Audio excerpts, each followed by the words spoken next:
Bonjour à tous, bienvenue à ce 3e podcast qui va vous faire voyager en Grèce et dans la Rome antique pour terminer chez nous, en France, dans l'entreprise.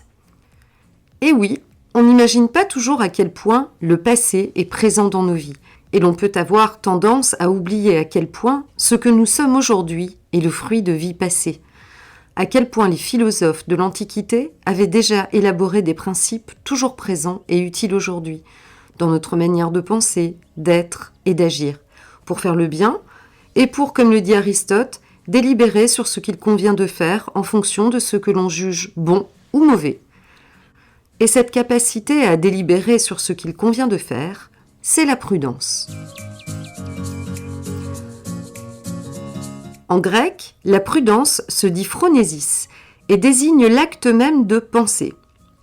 La prudence a été pensée par bon nombre de philosophes comme Aristote, Platon, Épicure, Diogène, puis dans la pensée chrétienne par saint Ambroise, saint Augustin ou saint Thomas d'Aquin. Tous font de la prudence une vertu, et dans la pensée chrétienne, elle fait partie des 4 valeurs cardinales. Et voilà comment, en tant que vertu cardinale, la prudence est une boussole pour l'humanité, pour l'homme en tant qu'individu, mais aussi pour le leader que vous êtes. Quel lien, me direz-vous ?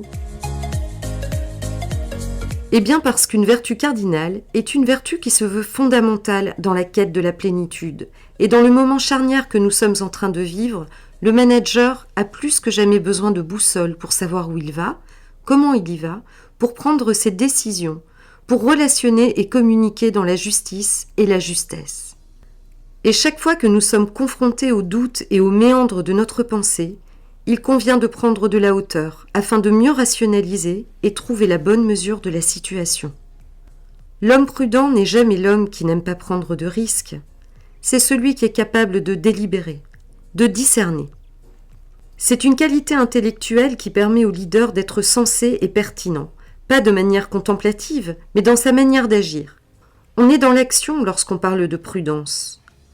La prudence évoque l'homme qui calcule avec justesse, mais aussi avec pragmatisme, pour viser une finalité. Cette finalité, dans la philosophie antique et chrétienne, est le bonheur. Évidemment, dans le contexte de l'entreprise, il ne s'agit pas de parler de bonheur, même si certains s'y risquent depuis quelques années. Nous traduirions cela davantage par le bien de tous au sens large, le bien collectif, le bien de la cité. Comme nous le rappelle Anne Merker, n'oublions pas que ces philosophes ont vécu dans une époque plongée dans des violences extrêmes. Ils ont cette expérience de la violence. Et la philosophie grecque s'inscrit dans cette période obscure comme une voie vers l'harmonie et la sérénité. Donc ces pensées se sont vraiment inscrites et développées comme une conquête d'un monde meilleur. Et c'est en cela que cette philosophie doit nous inspirer aujourd'hui et servir de boussole à chaque manager dans la période bousculante que nous vivons.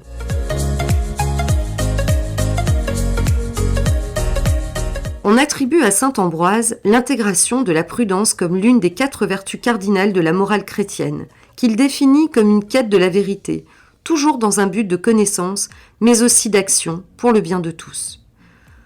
Ainsi, le manager prudent n'est pas hésitant, il n'a pas peur, il ne manque pas de courage, mais il est doté d'une qualité intellectuelle et morale dans son action. Le manager qui n'est pas prudent n'est donc pas courageux, mais téméraire, faisant preuve d'un manque de clairvoyance et de discernement. Comment la prudence se traduit-elle plus concrètement dans le leadership ? Eh bien, il nous semble déjà essentiel de partir du postulat qu'il n'est de management sans réflexion philosophique et éthique, puisque les principes managériaux évoluent et qu'ils se doivent d'être questionnés et éprouvés.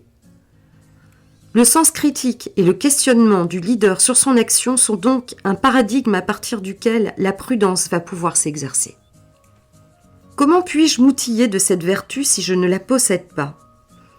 En premier lieu, il s'agit de connaître et d'accepter ses propres limites, ses méconnaissances, ses doutes, son imperfection. Il est nécessaire aussi de connaître précisément sa marge de manœuvre et son niveau de responsabilité. Ainsi, la prudence nécessite d'être lucide et de se donner les moyens de chercher les informations dont on ne dispose pas pour agir en connaissance de cause, mais aussi accepter une part d'inconnu qu'on ne maîtrise pas, mais en conscience. En deuxième lieu, et cela rejoint la notion de responsabilité, c'est d'identifier sur quoi développer la prudence. Globalement, l'action managériale se joue autour des deux leviers que sont la relation et l'organisation managériale.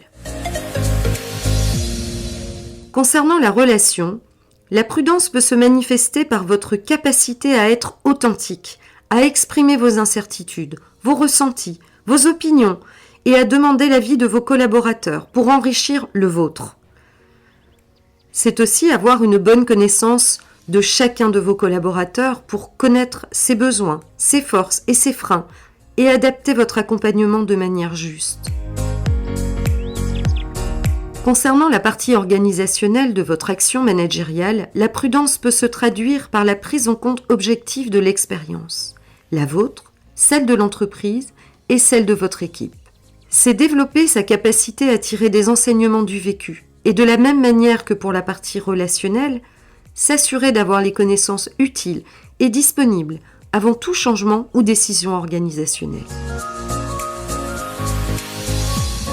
La crise du Covid nous a montré à la fois les forces, mais aussi les limites organisationnelles dans les plus hautes sphères de l'État, puisque la prudence limite les risques, certes, mais ne prédit pas l'avenir. Toutefois, elle anticipe l'action et pose la finalité, c'est-à-dire le bien collectif, comme une intention sincère. Ainsi, le manager ne peut exercer un leadership sans incarner cette vertu, sans cette prudence qui guidera sa parole, ses pensées et ses décisions. Car le discernement dont il fera preuve rassurera les équipes dans la tempête, garantira leur confiance et assurera que quoi qu'il arrive, le leader fait de son mieux pour le mieux de tous. À l'heure coronavirale que nous vivons, nous avons tous cette injonction à la prudence par notre entourage, par notre employeur, par l'État. Nous constatons tous à notre niveau à quel point nous ne maîtrisons pas tous les aspects de notre vie. Alors plus que jamais, cette vertu peut nous servir de boussole pour délibérer sur ce qu'il convient de faire, pour prendre soin de nous et prendre soin des autres. Merci, à bientôt.